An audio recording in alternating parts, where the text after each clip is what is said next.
He was standing in my kitchen, smiling, like he belonged there. I froze in the doorway, paper bag of groceries still in my arms, the rustle of it loud against the thick, sudden silence. The light from the open window framed him in gold, a trick of the sun, not mercy. He turned, slow, casual, like this was a Sunday visit and not a fucking intrusion. "Noah," he said, his voice syrupy and low like he was tasting the name. "Look at you, man. You look just like—" I dropped the bag. Apples rolled out across the tile like they were fleeing. "Get out!" He didn't move. His hands were in his pockets, his stance open, confident, like the last 25 years hadn't happened. Like the man who'd left me at 5 wasn't this same one, now standing in my house, graying and pretending he had the right. "You're mad. I get that," he said. "I deserve it. But I just want to talk." "You don't get to want anything," I spat. My heart was punching through my ribs, blood drumming in my ears. My son's toy car was on the floor behind him. I saw it before I saw his face, bright red, plastic. Something twisted inside me. He noticed the shift in my eyes, turned, picked it up like it was sacred. "This yours?" I stepped forward. "Don't touch that." "Is he my grandson?" His voice cracked on the word, fake emotion in the cracks. "I've thought about this day." Don't you fucking dare." I snatched the toy from his hand. "You didn't call, you didn't write, you knew where we were, you just left." I was sick, Noah. I wasn't well. I had to figure myself out. I couldn't be what your mom needed. "My mom didn't need you," I cut in. "I did." That stopped him. For a second, he looked old.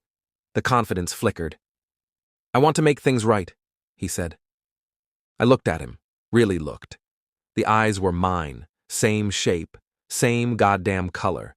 And for a second I saw it, a flicker of what could have been. A father teaching me how to throw a ball.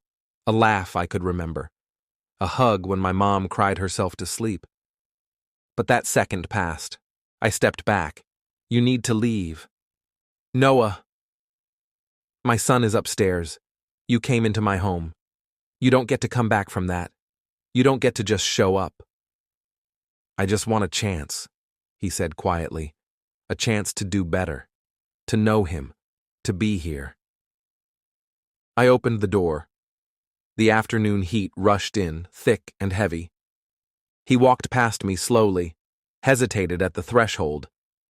"I'm not going away. I want to earn this." I didn't answer, just shut the door behind him. But my hands didn't stop shaking for hours. The next morning, I sat in my car outside my mother's house, engine running, AC humming low. She hadn't seen him. Not yet. I hadn't warned her either. Couldn't. Not until I understood what the hell he wanted. Not until I knew how to keep her safe from the wreckage. I rang the bell, still half hoping she wouldn't answer. But the door opened, and there she was, hair in a messy bun, wearing the same old Braves hoodie from the 90s. Her face softened when she saw me. "Noah, everything okay?" I forced a smile. "Yeah, just felt like coffee." Inside, she poured 2 mugs without asking, same routine as always. Cream for me, 2 sugars for her. I watched her move, small and precise. The lines around her mouth seemed deeper today. "Mom," I said finally, "did he ever try to reach out? Like, ever?" Her hands paused mid-stir. She didn't look at me. "No," she said, quiet. "Never." I nodded, not surprised, but the finality of it hit like concrete. "He's here," I said. She looked up. "What?" "Came to my house yesterday, just showed up. Said he wants to make things right." Her face changed. Not anger, just exhaustion, ancient and buried. "Of course he does," she said. "Now that the hard part's over." She didn't need to say it. The years of night shifts, eviction threats, skipping meals so I could eat. She'd done it alone, and he'd been off finding himself. I don't want him near Isaac, I said, but I don't think he's going to walk away. She reached across the table and put her hand over mine. You do what you need to do. That night, I found him. Social media made it easy. A profile under his name, Lewis Martin, all smiles, photos with co-workers, a recent post about moving to Atlanta to reconnect with family. The gall of it, the sick, polished lie. I messaged him. You want to earn this? Be at my house Saturday, early, 7 a.m. He replied within minutes. I'll be there. Thank you, Noah. Truly. Saturday came. I didn't sleep the night before. When he knocked, I was already in the driveway. Good morning, he said, too bright. I handed him gloves, a broom, and pointed to the garage. It's a mess. Start there. He blinked. You want me to? You said you want to earn this. You want to be here? You start here. He didn't argue, just nodded and followed me in. I watched him sweep for 2 hours. Quiet, focused. A man building something from ash. Or pretending to. You're testing me, he said at one point. No, I replied. I'm offering you a job. He looked confused. A job cleaning up the shit you left behind. You want to be around? Then you work. No shortcuts, no hugs, no forgiveness, not yet. He nodded, eyes low. As I walked away, I realized I didn't feel hate. Not exactly. I felt control. And after a lifetime of chaos, that felt like something close to power. The smell of old paint and mold clung to my hands. 2 weeks in, he hadn't missed a day. He cleaned the gutters, fixed the basement leak, even replaced the rotting fence panels I'd ignored for years. Quiet, obedient, like a man repenting in silence. I watched him from the upstairs window one morning as he dragged trash bags to the curb. He paused, wiped sweat from his brow, then looked toward the house, toward Isaac's bedroom. I pulled the curtain shut. That afternoon, he knocked on the kitchen door instead of coming in. He never crossed the threshold unless I told him to. I brought something, he said, holding out a box of photographs. Faded, cracked at the corners. He opened the lid like it was sacred. Thought maybe you'd want to see some history. I didn't want to, but I looked. My mom, younger than I'd ever seen her. Him beside her, grinning wide and stupid, holding a baby. Me, in arms that looked almost gentle. There was one of us at a beach, a plastic shovel in my hands. I couldn't have been older than 3. Another with a cake. My 4th birthday. I was there, he whispered. For a little while I was there. I closed the lid. He touched the table, not me. I know I can't fix it, Noah, but I want to be around now, whatever it takes. That night, I found myself digging through drawers, looking for something, anything from those years. I didn't know what I wanted, a card, a letter, a note left in a shoebox. Nothing, just tax receipts, rent notices, a childhood defined by absence.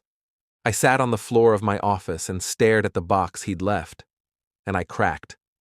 Not with rage, not with fists through walls. It came slow, quiet. I curled forward, hands in my hair, and sobbed like the child he'd left. The boy who used to pretend his dad was a soldier overseas, fighting a war too big to come home from. The boy who waited at school, plays, birthdays, graduations, always looking toward the back of the room, always hoping, and I hated myself for still needing that hope. The next morning, I didn't get up when Isaac called for breakfast. My wife took care of him, her voice muffled through the wall. I couldn't move, couldn't face it. When she came in, she knelt beside me on the bed. You okay? No, I said. I thought I was, but I'm not. She didn't push, just took my hand. Later that day, I found him outside again, painting the fence. I walked up, slow. "Take a break," I said. He turned, surprised. I was going to finish this side before lunch. "Doesn't matter." He waited, like there was more. But I didn't have more. I turned and went back inside. That night, I stared at the ceiling for hours, wondering if maybe letting him back in, even a little, was the real betrayal. Not of me, but of the boy I used to be. 3 days later, I shaved, put on a fresh shirt, called my contractor friend Malik. "Got some work," I said. "Need a second pair of eyes." He showed up that afternoon, 6'4", ex-Marine, no patience for bullshit. We'd gone to school together, built our first business out of a leaky storage unit behind a pawn shop. He knew me before I had money, before I had masks. "What's the job?" he asked, stepping into the garage. I pointed to Louis, kneeling beside the tool rack, organizing screws like it was sacred ritual. Malik raised an eyebrow. "You finally hired help?" "He's not hired." Louis looked up, wary. "This your boy?" Malik asked, just loud enough. Louis stood, wiped his hands, extended one to shake. "Louis, I'm Noah's—" "He's doing some restoration work," I cut in. "Ongoing project." Malik got it instantly. The tone, the weight. He didn't shake. Later, over beers on the back porch, Malik leaned in. "You playing chess here, or you need backup?" "Both." "You want him gone?" "No," I said. "Not yet." Louis was inside, washing Isaac's toy dishes. I could hear the water running, the way he tried so hard to be invisible. It almost worked. "He wants access," I said. "I'm giving him structure, rules. He follows them because he thinks they'll lead to forgiveness." Malik took a long sip, then stared at me. "This isn't a job site, man. It's your kid." "I know." "You sure?" I didn't answer, because Malik had never seen what I saw. The moments Louis watched my son like a starving man at a window, the reverence, the hunger. I needed to know how far he'd go. The next week, I turned the screws. I had him take Isaac to daycare, not inside, just the drop-off line. I made him build shelves for the playroom, then disassemble them because the measurements were off. I asked him to fix a flickering light, knowing it was a wiring issue beyond his skill. Every time he struggled, every time he failed, he looked at me, waiting, hoping. And I gave him nothing. No praise, no warmth, just more tasks. One night, he showed up with a new tool set, expensive, top of the line. "Thought I could do a better job with these." I took it. Didn't thank him. Just nodded and said, "Start with the attic." He didn't complain. But later, as I watched him climb the stairs, I saw it. The slump in his shoulders, the fracture. Malik called that night. "You good?" "Yeah." "You sure you're not becoming the villain here?" "Maybe," I said. "Then what's the endgame?" I looked at the photos Louis had left in a box by the door. I hadn't touched them since that night. Still couldn't. "He thinks this is redemption," I said. "He thinks if he just bleeds long enough, I'll open the door. And I'm just making sure he understands something." "What's that?" "That redemption isn't free." He showed up early that Saturday, wearing the same old polo shirt he always did when he was trying to look respectable. Isaac had a soccer game that morning, not a big one, just neighborhood stuff. But Louis had heard about it. I let it slip. Deliberately. He stood on the porch, eyes tired, holding a thermos of coffee he hadn't been invited to share. "You said you might need help today," he offered, hopeful. I looked at him, then down at Isaac, lacing his sneakers by the door. "Go wait in the truck," I told Louis. He nodded, quick, eager, like a dog learning to sit. The drive was quiet. Isaac played with a toy in the back seat. Louis didn't speak until we parked. "I brought snacks," he said, holding up a small bag of sliced fruit. just in case. I took it without a word and stepped out.